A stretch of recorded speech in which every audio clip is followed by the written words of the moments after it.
Hola, seguimos en la serie de computación física hablando sobre las entradas digitales.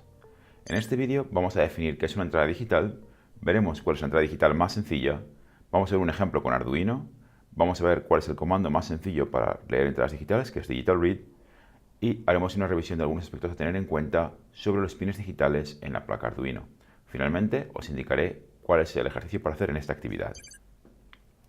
Una entrada digital para un microcontrolador es una pata o terminal que es capaz de leer un valor de voltaje de 0 o 5 voltios, es decir, lo que llamamos nivel bajo o low en inglés o nivel alto o high en inglés. Un posible dispositivo de entrada sería un botón. Hay más dispositivos de entrada. Como veis en la tabla en esta transparencia, definimos encendido como 1, 5 voltios o high y apagado como 0, 0 voltios o low. Además, solemos hablar de que 1 es el nivel de verdad true, mientras que 0 es el nivel de verdad false. Con estas equivalencias podemos trabajar en nuestro código teniendo en cuenta que una entrada digital solo puede tener dos valores, 0 o 1, 0 voltios o 5 voltios, low o high. Por otra parte, solemos hablar de entradas digitales para referirnos al dispositivo físico de entrada, no necesariamente a la pata, es decir, un botón es una entrada digital. Un sensor de presencia PIR puede ser también activado con solamente una señal digital. Y también veríamos otros como por ejemplo el sensor magnético que te indica que un imán está cerca de un interruptor magnético. Tenemos ya solamente una entrada digital. Hay múltiples de estas. Vamos a ver cuál es el ejemplo más sencillo. El ejemplo más sencillo no os lo vais a imaginar, pero para la entrada digital sería sencillamente esto. Un cable normal y corriente que podemos conectar entre diferentes pines de nuestro microcontrolador. Vamos a verlo en un ejemplo real, que sería hacer esta configuración que veis ahora mismo en la transparencia. Tomaremos Arduino, conectaremos el cable, por ejemplo, en la pata 5, y con la otra punta del cable vamos a conmutar entre 5 voltios y 0 voltios.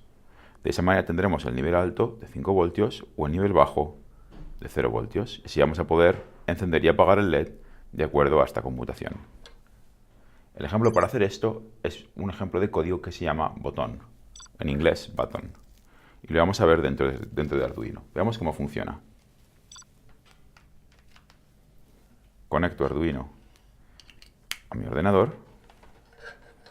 Veis que ahora mismo el botón está encendido, el programa que ya hasta ahora no sé cuál es, con lo cual esto no está corriendo. Abrimos Arduino, vamos a archivo, ejemplos, digital, botón.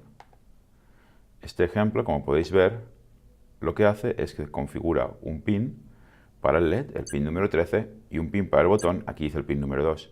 Yo he conectado un cable sobre el pin número 5, así que voy a cambiar este 2 por un 5.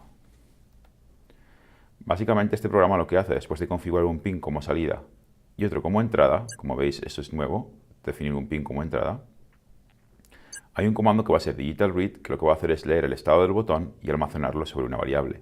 En función de ese estado encenderemos o apagaremos el LED. Lanzo este programa sobre Arduino y ahora puedo ver qué sucede si conecto mi cable a tierra. Como veis, el LED está apagado. Si le conecto el cable a 5 voltios, el LED está encendido. Esta es la entrada más sencilla. Con un solo cable podemos cambiar entre alimentación y 0 voltios. Aquí hemos aprendido un nuevo comando que es digital read. Digital read es un comando que sirve para poder leer una entrada digital. Lo que va a hacer es leer el valor de voltaje a la entrada, que va a ser mayor o menor de 2,5 voltios, que es la mitad entre 0 y 5. Si es mayor de 2,5, lo que hará será responder high o 1. Y si es menor de 2,5, lo que hará será respondernos 0 o low.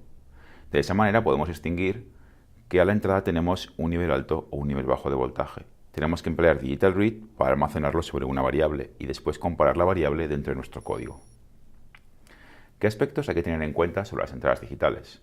Primero, un cable suelto, como el ejemplo que hemos visto antes, os lo muestro de nuevo. En este ejemplo, no es una buena situación para utilizar una entrada digital, porque la pregunta es, ¿qué sucede cuando el cable está suelto así? ¿Tengo 0 voltios o 5 voltios a la entrada? Esa pregunta no se puede responder, de manera que hace falta algún tipo de circuito que veremos cuando expliquemos el botón más adelante. Por otra parte, Arduino tiene 14 entradas y salidas digitales aquí arriba. Pero además, tenéis que tener en cuenta que las patas 0 y 1 se emplean para la comunicación por el puerto serie, con lo cual es recomendable no utilizarlas como entradas o salidas digitales si queréis utilizar la comunicación hacia o desde el ordenador. Finalmente, hay un pequeño truco y es que las 6 patas analógicas también se pueden utilizar como patas digitales. La pata A0 sería equivalente a la pata 14, A1 la 15 y así sucesivamente. Es decir, en Arduino realmente tenéis 14 más 6, un total de 20 patas que podéis configurar como entradas digitales.